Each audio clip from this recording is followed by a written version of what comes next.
Hi, everyone, and welcome to The X, a podcast from inside Silicon Valley about how experience shapes everything, from products to businesses to entire industries. I'm Brian McLean, and I'm here with Demetrius Madrigal. Hello, Season 7. It is hard to believe that we have we'll be starting the 7th season of this podcast. We started this in the beginning of the pandemic. I mean, only a couple months after lockdown began, something we've been wanting to do for a really long time. And I just started talking about topics that we are very educated in because of the work that we do. And we started gathering a following. And here we are today with a nice following of people around the world that enjoy listening to us. So, Dee, can you believe that we are on the 7th season? Do you know what episode number this is? 85. Wow. We're coming up on 100. Well, I look at the calendar and I realize it's February of 2023, Yeah. which not too long ago felt like forever away. And it's kind of makes sense. Like, getting into episode 85, season 7, time just flies.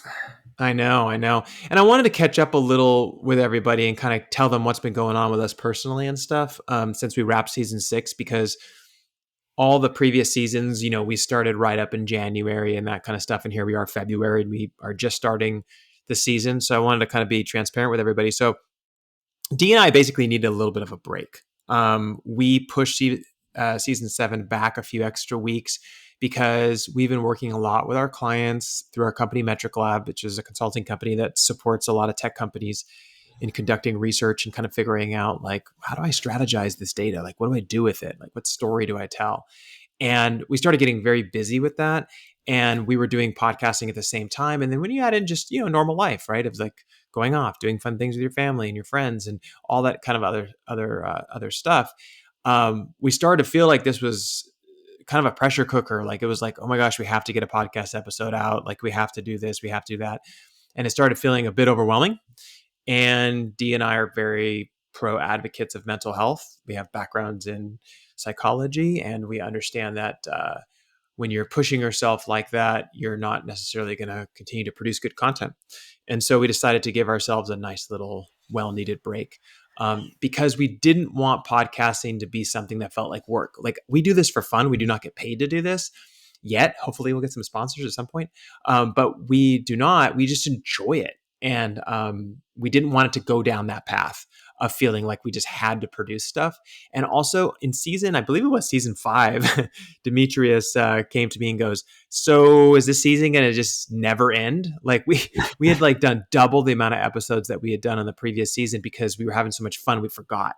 And it also started taking up a ton of time. So we want to give you a really, really wonderful season 7. And the way to do that is for us to talk about topics that are interesting and maybe a little bit under the radar, but also bring some cool guests in. And we've been having conversations with interesting groups of people who we want to interview. And so we're setting those up right now, and those will be sprinkled in throughout the season. But that's pretty much what's been going on. Dee, what about on your side? Anything else that I'm missing here? Well, one thing that I'll say is that if you're going to take a quick vacation off to the forest and stay in a cabin, try not to time it up with a historic storm. That's right. Otherwise, you might have trouble actually leaving and coming back home. So that's one of my learnings during this time that we had off. But yeah, I think that as far as what we have planned for the podcast, we have a lot of some changes coming up and some interesting guests on the line, and a lot of things going on in the industry and in the world that are going to be very interesting to talk about. Absolutely. Well, hey, I want to frame up that vacation thing for a second here because I think that our listeners might find this really funny.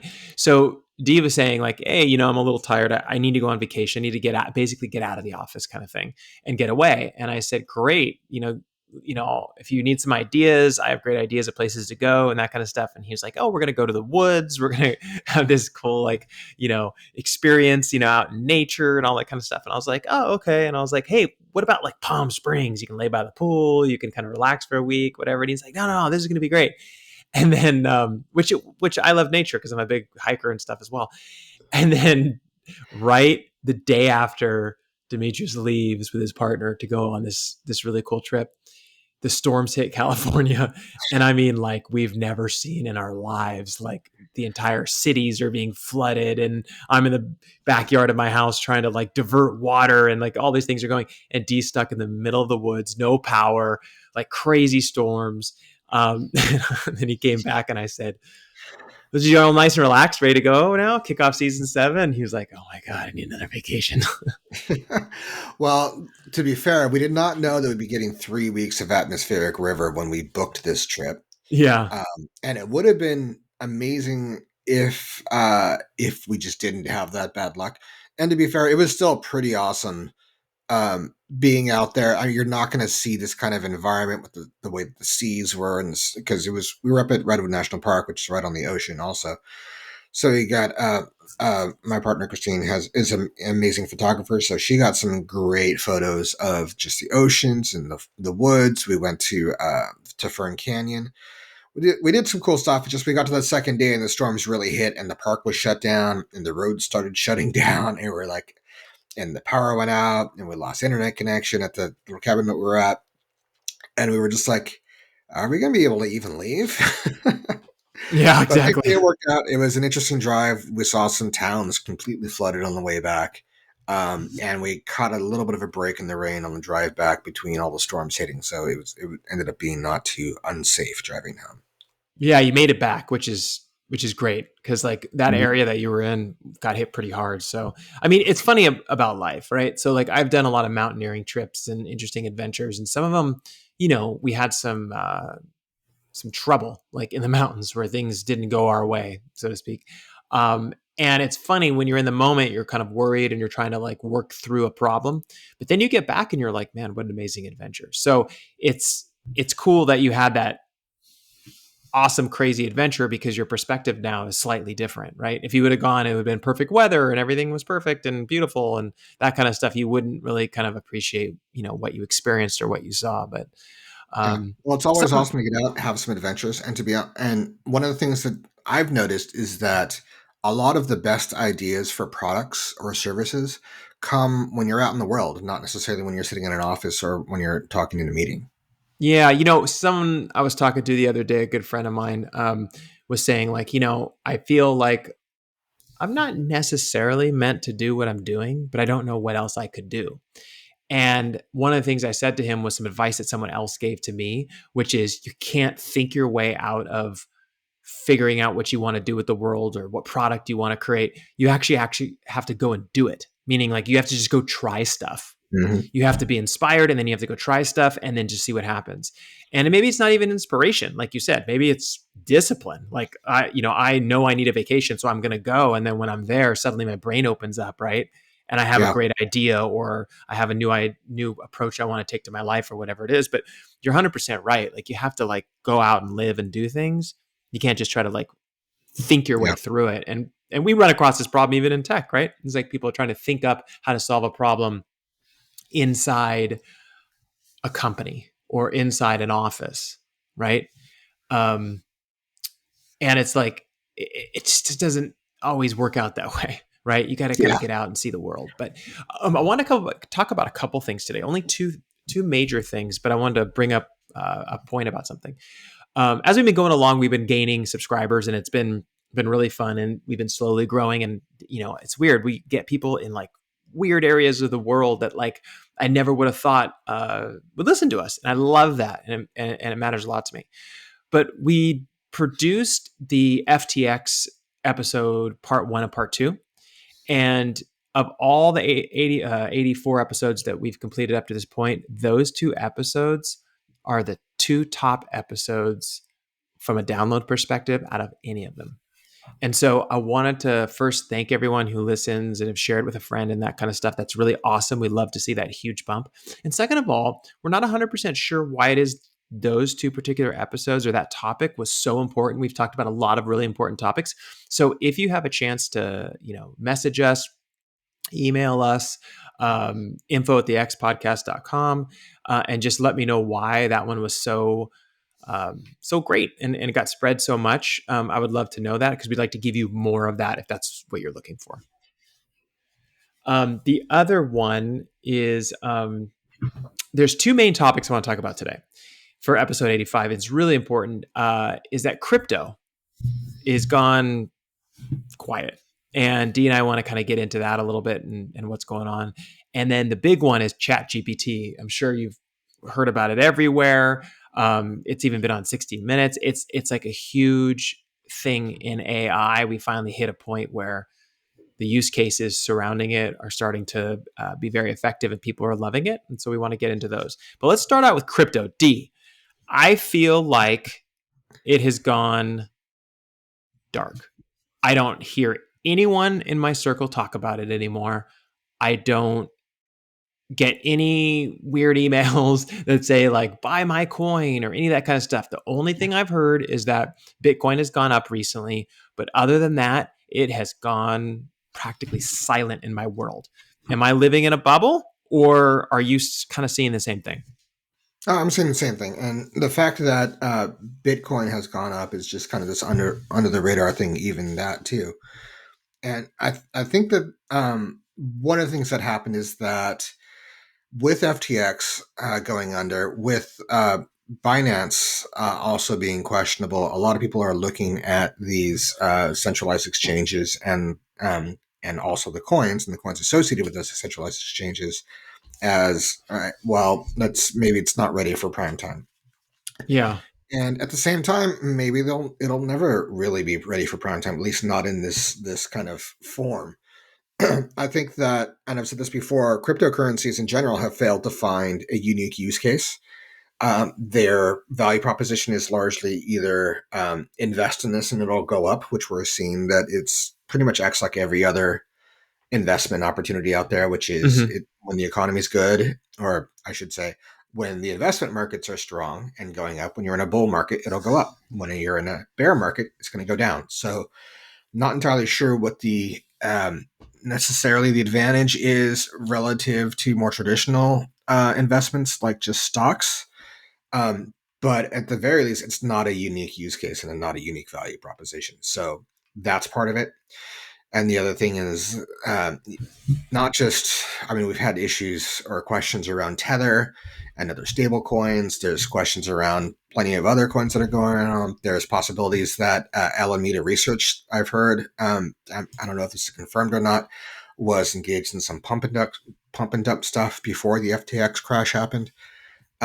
So there's, I think a lot of people are just not as interested anymore. A lot of the bloom is off the rose, I guess you could say. And now that ChatGPT and some of the other things are out, that's what's getting attention more. And it's aside from that, it's just not a time like we were in with the pandemic where investment markets were going up because people were pumping their discretionary spending into investments. So it just investments are maybe not as much like the focus in people in the time right now. Yeah. Well, I think you hit the nail on the head. Okay. The use cases. To this day, I still don't have a use case for purchasing certain crypto. The use case that was aligned with crypto early on was the system behind in which it functions would allow you to send money super quickly and easily to other people. Mhm. So, D, I owe you $500. Boom, I press one button, instantly $500 is in your account. It's using this back end technology to do so. Unlike ACH or any of these others where, the bank checks with the other bank and they make sure the funds are there and it takes 3 days and all that kind of stuff. Yeah. But that use case kind of disappeared because as the different coins started to have massive fluctuations in value, people didn't feel comfortable using them as a currency. You could spend $500 today, and tomorrow it's worth $100. Or you could just Exactly. use Venmo, and like it'll be there the next day with no fees. And or there's always wire transfers. And from a technologically what's possible perspective, you could do this overnight with an ACH. Some banks are now saying they'll do ACH overnight. Hmm. A lot of that was they didn't want to, they I feel, I don't have any inside knowledge on this, but they felt as though if they did overnight ACH, they didn't have any reason to upsell people to a wire transfer. Interesting. Yeah, I mean, because Because how you pay long for does it wire take for transfer. a bank to check their for a bank using an automated system to check accounts and see what the balance is to make sure that that money's actually there? Hmm. Yeah. So I don't see a lot of utility in it right now. I know it Hmm. became a speculative asset, which there's a lot of speculative assets out there. But with the environmental stuff and everything, regulation and everything else going on, and then the crashes with the FTX, it feels like people have really pulled away from it. I've talked to some much younger people, and they still hold the crypto in their investment account, but hasn't been a lot of conversation and excitement around it. I'm wondering if this is kind of the beginning of the end of it. I don't necessarily mean the end of like Bitcoin. I know people still love that one. It's like the first, kind of one that was established. But this idea that there's like thousands and thousands of these random coins that people created and stuff like that, I almost feel like it's the very beginning of the end of all of those. Well, I think that we will see a bit of a a smaller resurgence in the next couple years. I don't think it's going to be like $60,000 a coin kind of stuff and just feeding frenzy things going on. But I think at some point somebody's going to, after a lot of the FTX stuff dies down, we're probably going to see some more crashes go on and some more things go under because they're just too much. There's just too many coins out there and too many exchanges out there, and we're going to start to see some things start to consolidate and some things go away. Once all of the negative sentiment kind of dies down, I think we're going to see somebody try to step in and do something a little different with this technology, potentially with cryptocurrencies specifically, and try to evolve it and take it to a new place. Uh So huh. I'll be interested to see what they do with that. Um, because one of the things that is interesting is that as a competitor to fiat currencies that are out there and to provide like a different approach to monetary policy, Hmm. it could put some pressure on those fiat currencies in order to act differently. And one of the things that did happen that was a positive was the cryptocurrencies put pressure on the banks in order to kind of update their processes so that ACH is you didn't have to wait a week anymore. It was then 3 days, and now I think it's like 1 or 2 days. So it helped like that. I'm kind of thinking back to like the old like XFL and USFL Hmm. competitors to the NFL and how those changed the NFL, even though they weren't successes in their time. Absolutely, yeah. I mean, it kind of makes me think of that old saying is it doesn't tie directly, but pioneers get slaughtered and settlers prosper. Remember that Hmm. that saying? We talked about how you would hear this every so often around here when it comes to building startups and things like that. Is that what did the settlers do in this situation? The banks, right? They kind of like looked at what the pioneers were doing and said like, okay, there's a few good things here, but for the most part, like we could just give the consumer what they're actually asking for, which is a faster response time, and essentially say, well, if you want to buy and sell on our exchange of crypto, you could do that, but we're not going to create our own coins. We're not going to do that kind of stuff. We're just going to take your transaction fees. Right. And Hmm. that's kind of what happened. I mean, you didn't see any banks, as far as I know, create their own coins and start pushing their own coins. No, they just started like reforming their policies, their product, their processes to be more aligned with what people were excited about. Hmm. And there was a period in time in which a lot of banks were locking down patents on blockchain technology. Yeah. So it's entirely possible that they're going to leverage that at some point. Uh huh. But the banks have never really been very like forward innovators. They have usually, aside from credit default swaps, have been content to like let their machine make them money. Yeah, there were for a few design and innovation firms in San Francisco that got picked up by banks, like around Hmm. 2010. I remember I think it was like Adaptive Path. I think went to Chase, like the whole entire company. Like they sold the company to them and integrated into their kind of innovation group, I believe it was. And I saw that as a real positive thing because I was like, Hmm. okay, this is great. You're taking like the tip of the spear kind of designers and researchers and things like that, putting them into this process, and hopefully they can kind of like bring Yeah. about new and interesting things. But that's kind of all we see. And to be fair, when it comes to financial stuff, it's all very sensitive, and so you don't want to just jump in and try crazy things like with people's money, right? You want to like slowly but surely test things out and then make sure they're effective. But it does seem like they move a little slow for Yeah. our taste here in the valley. And since then, we've seen some improvements from just the banks from a, I guess, UI perspective. ATMs have gotten better. A lot of the apps and websites have gotten better. But UI is kind of, to me, it's the smallest part of UX. So it'll be interesting to see if they can open up and get some new features and service offerings out there for people to take advantage of or to improve upon. Absolutely. Well, hey, let's switch over here to this super exciting topic. This has been growing in excitement since around the holiday season is when I started hearing more and more and more about it, even though it's been around for a little bit, is ChatGPT. Mhm. So here's what it is, first of all. So ChatGPT it's technically called Chat Generative Pre-Training Transformer. Yes. um, and it was launched by OpenAI, which is technically supposed to be a nonprofit. I'm not sure how that's all going to unfold over time. And it's built on top of OpenAI's GPT-3 family of large language models. And basically, what it is it's a chatbot where you could drop in a question, you could ask it to do something for you. Not like Google, where it finds other people's content, but you ask it to do something, and it uses these advanced language models in order to provide an answer to you.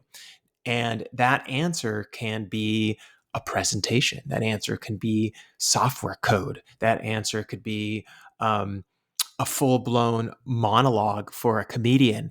There is a lot of opportunities when you look at language models. To me, this is probably the most exciting thing I've seen since Google was released.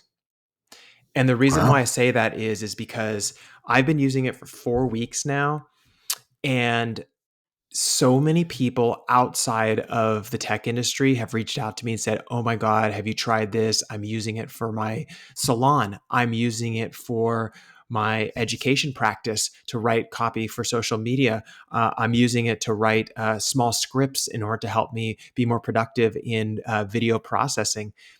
And so many people have mentioned it to me that I wouldn't expect. Like even my parents have heard of it, which is crazy when you think about it.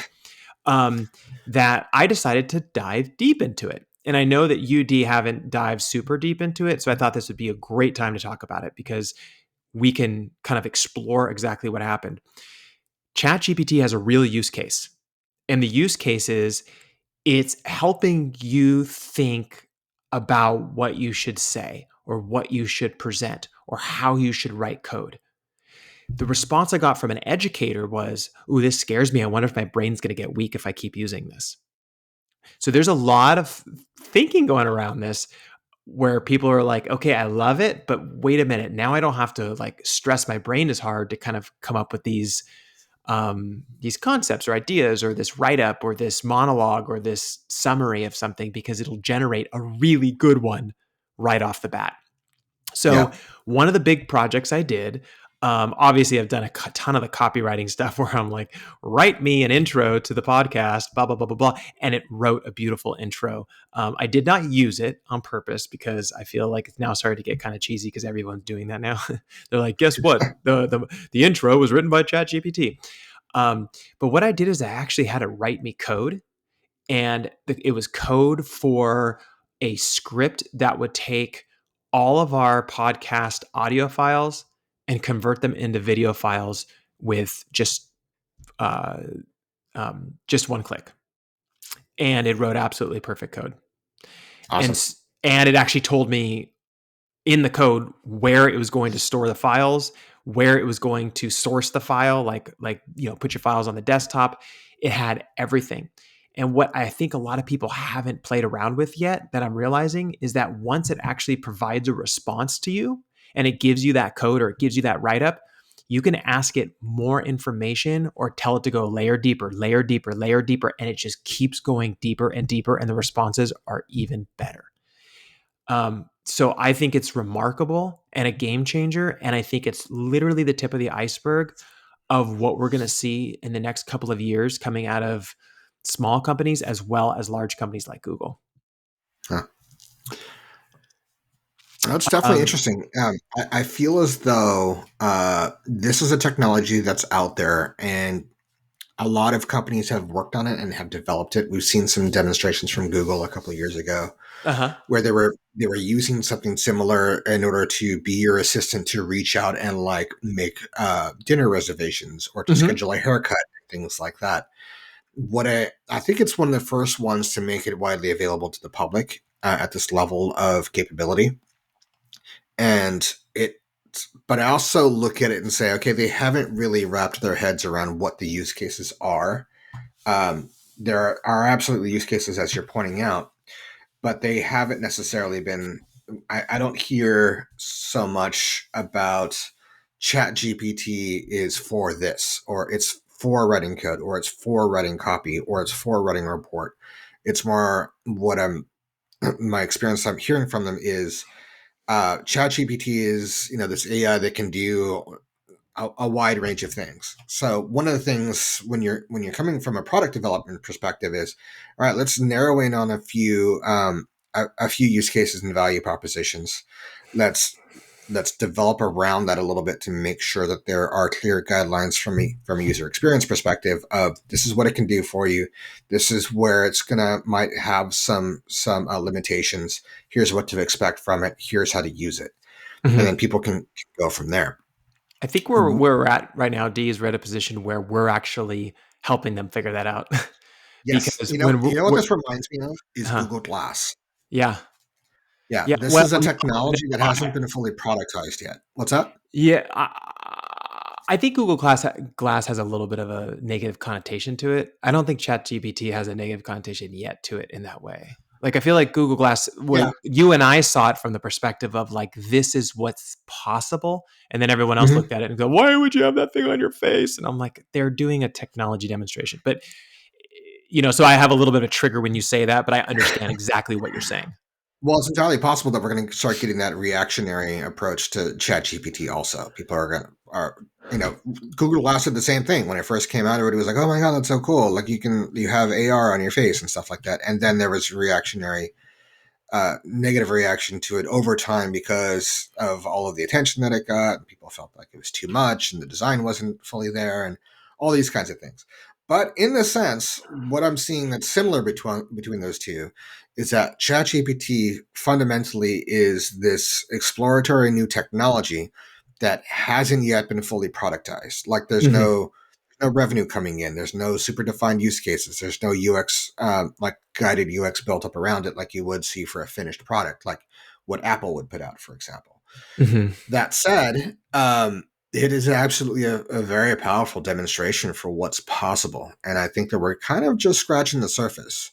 Oh yeah. But I will say that kind of the use cases there's a lot of consternation I'm seeing about like, is this going to replace people? Is this going to take away jobs? I don't think it will for quite some time. My experience with implementation of AI in general is that it changes the job; it doesn't remove the job. Yep.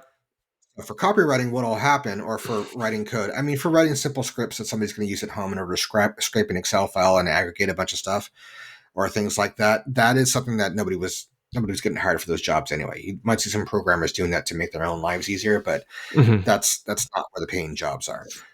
You might see it every now and then for websites and stuff, but you already have, website like WordPress and things like that tools in order to help you kind of get there.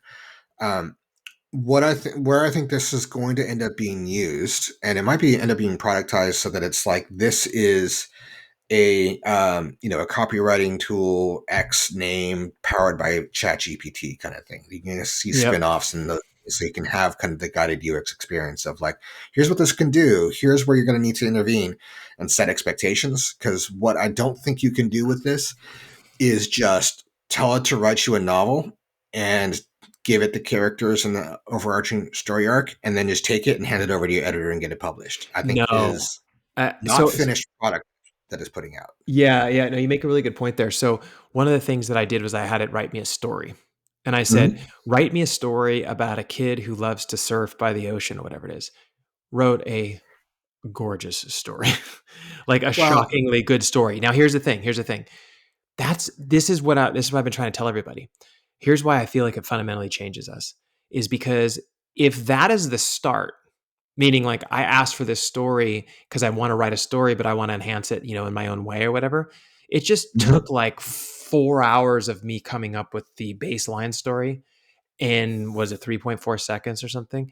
And then I cut and paste that, I read it, and then it starts to inspire me to add in this other character or to do something Mhm. else. Now you can ask it to do that and it will do that. It'll add more components to it, whatever. But it's like this starting point. It's like when we were in college Yes. and you didn't know how to start a presentation. Like I had to write me a financial presentation the other day, D.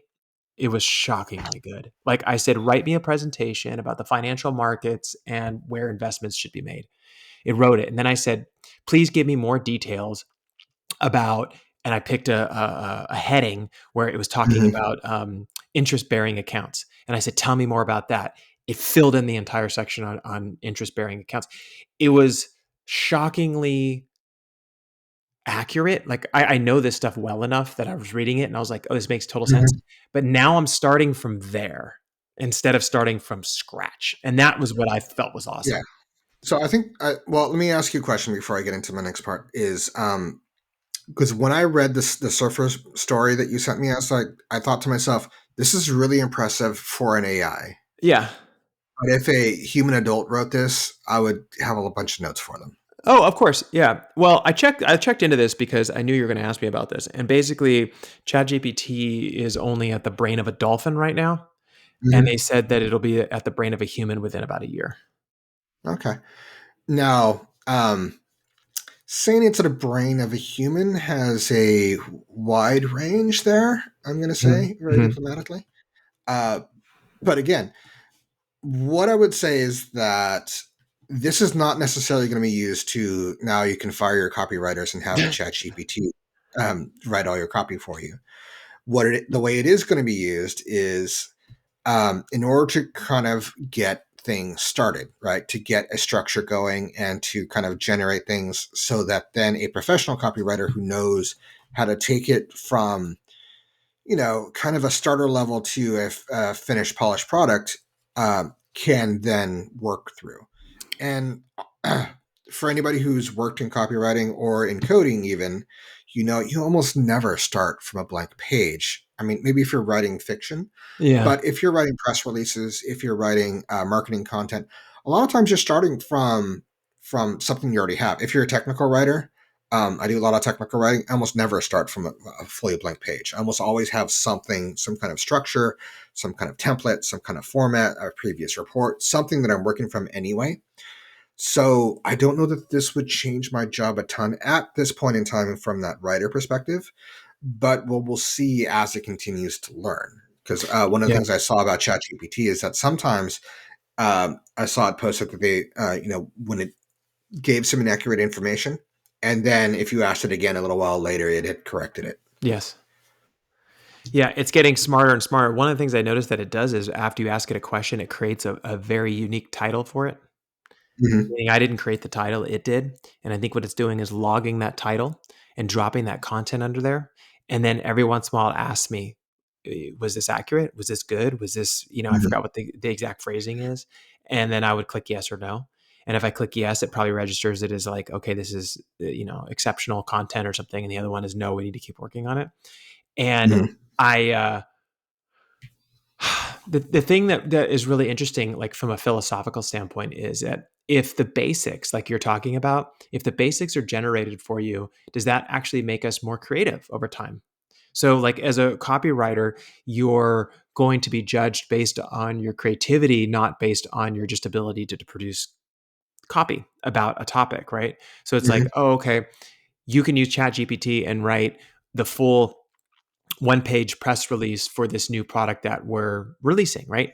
But then how do you add flair to it in order to catch people's attention or make things more interesting? I think that's where you'll kind of see it go. But then eventually it'll probably catch up to that as well. Like, it might Yeah. take 5 or 10 years, but like it'll get to that point where it says, oh, I think this is what's called humor. I'm going to add this in. And then you verify if it's funny or not, right? Like if Yeah. you ask it to Well, tell you jokes, it tells you pretty good jokes. They're not jokes of like, you know, Bill Burr and like I don't know, Not gonna be Robin Williams and Richard Robin Pryor. Williams or something like that. They're telling you like 5-year-old jokes. Yeah, that's kind of what I'm seeing. So where I think this will might actually be more useful for an experienced copywriter who has a lot of their templates and their processes and everything already set up. Because when you said they're judged on their creativity, and one of the things that came to mind was like I think a lot of times they're judged on their ability to drive engagement. Hmm. Is if ChatGPT from a kind of a sourcing and signaling perspective can review all of the different stuff that's out there that goes out as content Hmm. and with metrics around kind of what engagement they got and you could ask ChatGPT what are currently the biggest factors driving engagement in press releases, Hmm. and it could tell you, and then you can use that in order to make decisions around what content you produce. Well, I think there's another component to this too. Why don't we flip it around, D? Why don't we say, Mhm. okay, I wrote this press release, I input it in a chat GPT, it looks at it, and then provides suggestions on what I can do in order to enhance it based on the category of engagement, the category of Yeah, creativity, and the category of, let's say, impact. kind of a first pass automated editor. Yeah. I mean, Yeah. so right now, Microsoft has made a huge investment, billions of dollars into Chat GPT. And apparently, I don't know that any of this stuff is like formalized, but like apparently it's going to be integrated into Bing. And this is Hmm. really their chance in order to kind of like bring Bing closer to a competitor of Google. Well, I was thinking about this the other day. If I was Google, what I would do is because right now, of course, people are searching all the time for stuff, billions of times a second or whatever it is. You have Hmm. that homepage where you just type in your search. What if right next to it, it was just like generate content or whatever they want to frame it, right? And if it has as good a quality and you could tie it somehow to the learnings from search and all this other stuff, you could ask the user, are you interested in doing a search of what other people have created or what's out in the world? Or are you interested in having our AI generate some content for you right now that you need to use for whatever purpose and put it right on the homepage instantly? Billions of people are using it, Hmm. right? Like it seems like we're gonna get there because it's Yeah. it's so good in helping you get started, getting you moving and that kind of stuff. If you paired the two together of like, here's what's out in the world, but here's also what we think might be helpful for you, you are like empowered with a lot of fantastic content that you can use in order to really drive your business. Well, here's kind of what I expect is going on behind the scenes, and we haven't talked to anybody at Google or Microsoft about this, and we actually know some people who might be working on this, but we haven't reached out to them or asked them. Partially so we can speculate like this. Um, I imagine that Google already has their equivalent to ChatGPT. Hmm. I imagine that it's potentially already more advanced than ChatGPT is currently. Hmm. And I imagine they're sitting on it and working through the productization of it in order to release it alongside Google Search, alongside their Google Docs product, alongside Google Translate, so you can actually have a translating AI as opposed to just kind of a what's there currently as far as just a strict text to text translation. Hmm. I imagine all that stuff is in the works and it's pretty far along. And the reason why I believe that is the T in GPT stands for transformer. Transformer is a major component in natural language processing that was originally invented by Google in 2017. Hmm. So I imagine they've been working on this since 2017, and I imagine that they have like more productized offerings that are in the works, and we're going to see in the next couple of years. Oh yeah, 100%. Like this is their game. They should be in this game. This is their game. And just to be, from a laziness standpoint, I think I'm more likely to go to google.com real quick and use theirs if it's on the front page than it is to go to another page, go to ChatGPT, log in, then do the text in there, right? Because it's like it's just more layers, right? I think people are naturally just kind of fall back on the thing that they enjoy doing. But I was reading some reports about this, and apparently, and I don't know if this is all just theater or whatever, but that Sundar Pichai, the CEO of Google, actually invited the founders, Larry and Sergey, back to the office to help strategize on how to manage this momentum that they're seeing in ChatGPT because they don't want it to kind of run away and become the next Google, right? Because that's essentially what Google did, right? We had Yahoo and I don't even know what we had, Dogpile back then or something. I don't know. And Ask.com or something. And so we were all kind of using those. And then suddenly there was a much more advanced version and then Mhm. called Google. And then suddenly everybody switched over and just never looked back. Yeah, one of the things that Google really nailed with I believe Marissa Meyer might have been behind this, was the user experience around the search, where it's just like, all right, Yes. well, just here is a bar and a logo, just type it in and go, as opposed to the Yahoo approach at the time, which was an extremely cluttered page. So it was trying to be a dashboard and had things all over the place. So I think that's a major component to getting one of these technologies to the market in a successful way. Yeah. A couple other areas that I researched in this that I'd love to get your feedback on was the idea that companies are going to get built on the backs of this technology. So there's going to be people who come up with interesting company ideas where they have a beautiful front end. The back end's powered by ChatGPT and it provides something to you that you need productized. Maybe you're like, Mhm. oh, I need you to build me a PowerPoint presentation around X, Y, and Z.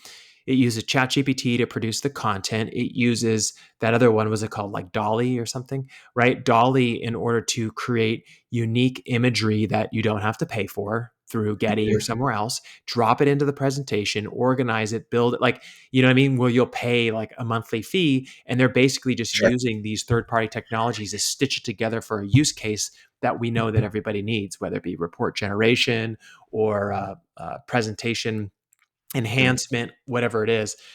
Uh, I feel like this is the beginning of that. I really do. There's already websites I've gone to of people who have built businesses around this stuff, as well as freelancers online that I know are using this tool to help people who are paying them hourly in order to produce content. Yeah, I think that it is. I think you're going to have a time period in which you're going to see a bunch of consumer facing products or companies pop up and release product. But I think at the end of the day, this kind of product requires such intensive um, both programming knowledge and resources, as well as information resources, Mhm. that it's gonna get the consumer facing portion of it will get consolidated, and then you might see a bunch of B2B backend Mhm. companies pop up that can provide plugins and enhancements to it. So you might, for example, like as a content creator, one of the things we run up against is the availability of sound drops and music, right? So you Mhm. want to be able to use music that's good, that isn't that you're not going to get taken down from these platforms because of DRM, right? So you can ask a AI system like ChatGPT to compose a jingle for you, or compose 10 jingles for you, Mhm. and then pick one, and then say, all right, compose 10 more similar to this one, and then say, now compose two more where there's a drop at 30 seconds or 5 seconds or something like that, so that in order to dial in exactly what you want. And I think that's an example of one of the use cases that are probably going to flow through a single brand, um, because the information needs are so intensive, right? When you said that you have to go to ChatGPT and log in, well, login's important Mhm. because that AI is learning about your needs and what is Yeah. important to you, and is building a profile around you. And it's one of the reasons why it makes sense for Google, because if you're on Chrome or if you're on an Android phone, you're always logged in, and it already has a lot of that information about you and what your needs are and what your preferences are. So all that personalizations are already there. Yeah. Well, it's interesting. They're going to probably have a real hard time figuring what I'm all about because I have asked it to do all kinds of weird stuff, just because I'm testing Yeah. it out. But I will say something. Years ago, you said, actually, you might have said this on the one of the first couple podcasts. You said eventually most coding, like front end basic coding, will be Hmm. automated by AI at some point. Like it Yes. won't be something where we're sitting around, putting in quotes and colons and things like that. Like you'll just use language and say, write me a front page with this header on it. And then suddenly it just produces all of it and you cut it and paste it and boom, you have a website. Does this feel like the beginning of that? Because I'll tell you right now, I asked it to write me code in 3 different languages, D. and it wrote all three of them. And when I had them checked, they were correct. I mean, you have to put in like the destination of files and stuff like that, but for the Sure. most part, the code itself was correct. Well, I think it's already started. I think you kind of already see this with some of the stuff that's out there. I think ultimately what we're going to arrive at is kind of a drag and drop interface with an AI based code generation on the back end. Mhm. So you'll see, something like Balsamic or other wireframing tools. I forget what the name of Adobe's one that nobody uses. Although they just acquired somebody else whose name No, they also acquired the one escaped. that all of us used to use, or still use. I mean, I'm um, blanking on the name. What's it called again? Um, uh, yeah, I'm trying to blank right now too. But anyways, yeah, yeah, they yeah, required it we've because used it a they were million supposed to times, market. right? But you would just design. You would get your interaction designer, design an interface. You might have a visual designer. Well, maybe not even that, right? Yeah, Or maybe they come in later in the process. You have your interaction designer design an interface. Here's where all the controls are. Here's what displays are. Here's what the information needs are. Let's design this wireframe, and then just hand it over to the AI to develop that. And then another layer of the AI adds the visual design to it. And then you have your visual designer come in and make adjustments, and that's it. And if you're an individual, maybe you don't even do that. Maybe you just give it a boxes and arrows sketch of what everything is and how the pages are linked, and hand it over to the AI, and they produce everything for you. They produce the backend code. They produce maybe a version of software similar to Dolly, creates the visual design, and maybe you ask for a couple of revisions here or there from the software, and you're done. But I don't think we're that far off from that right now. People are using no, templates, and I hear advertisement for all kinds of, like, it's easy to create a website with Wix or whatever platform is out there, and it's you true, know, it is has got easy. I was listening to an interview with Mark Cuban about 3 years ago, and wow, it might have been even longer than that. Maybe it was like 4 years ago, and he was on stage, and they were asking about AI, and he said, you know, I am seeing things much earlier than the general public, obviously, Hmm. because he makes investments. And he says, I could tell you right now, this stuff is going to be really good really soon. Yeah. And he was right. Like it's unbelievably accurate and precise and shockingly effective, to the Hmm. point where I actually get to use it. There's a lot of times I will try AI stuff and it's like I'm not going to use this. Like this output's not that good. Or like remember in the old days we used to use Dragon Speak to, and you you try to do something as That's simple of terrible. just like talking Back and in the then day, it at would least. write text. Was it Dragon or something? And it was just Yeah, terrible, and naturally you had to go speaking. naturally speaking, yeah. And then you'd use it and then you have to go spend half of a day like fixing it, right? We're at the point now where it's like stuff doesn't have to be fixed. You just maybe enhance it. But to your point though about like uh the idea that like okay you would just like use this tool for this and this tool for this and you pull it all together when it comes to that question of like well are people going to lose their jobs. I think it's going to be a very silent thing, and what I mean by that is I don't think someone's going to come and knock at your door and say like by the way we're laying you off because ChatGPT exists. What I Yeah. think is going to happen is they're just not going to hire as many people to do that type of job over time. And then we're going to look back and we're going to realize that within that creative sector, maybe there's like a creative manager or something like that. And there's like one or two people that work underneath and handle this stuff, but maybe they had six before and now there's two. Well, I think there will be instances in which, on a consumer basis, if you're somebody who is maybe running a very small business or just an individual person who wants to have a website, Uh-huh. you can probably develop this front to back, right? Yeah, Maybe it'll help out with startups in order to get things going a lot cheaper because they want to it's be true. very cost effective in developing prototypes and things like that. Probably could be very helpful when it comes to prototyping. I don't think we're ever going to get to the point where Apple, I mean, maybe 50 years from now, so far in the future, most of us will be retired anyway. Um, I don't think Apple or is ever going to look at this, use a automated AI tool to completely design like the next version of iOS, right? That's not going to happen. There's always going to be professionals who are there to guide the process, and maybe they'll use some of these tools, as tools in order to help their work. But I don't think it's going to be replacing those people. Yeah, I I totally understand what you're saying. What you're saying. I think from a startup perspective, you know how like we've walked into the offices of startups and there's a total of 10 people. And I say, oh, Hmm. who's your marketing person? Right. Because they're calling us to do research or something. And they say, oh, so and so is our marketing person. And then that person has like an intern or one other person that maybe works for them. Um, it's really helpful for people like that because I think they're Hmm. sitting down there. Oh, I have to create a press release. I have a million things that need to get done because we're trying to spin up this company. So then I use an AI tool in order to help me generate that. I modify it a little bit, boom, send it off to the PR firm, and we're off to the Hmm. races or whatever. I see that for sure happening like right this moment because I have two people that I talked to. One works in PR and one works in education, and said they're already using it, and I didn't even know that they were using it with the content that's online that I have seen and read and didn't had no idea. And Hmm. so I feel like it fits in well, like you said, with the smaller companies. With the larger companies, we'll kind of see how it unfolds over time. But the last part of this I want to talk about before we wrap up was um, this idea that we thought that AI was going to be like 10 years ago when people talked about AI, they were like, oh my God, they're going to take away a lot of the mundane jobs.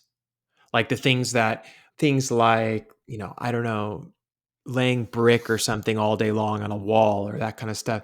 But all of that stuff took really, really complex robotics and AI kind of combined together in order to produce those machines. And we still really haven't seen a lot of them. There are bricklaying machines. There are machines that cut wood. There are machines that do a lot of different things, but they're really complex. Hmm. They require a lot of engineers to stay on top of them, make sure they work and all that kind of stuff. I don't think we expected that something like this would so quickly kind of interject into the creative world.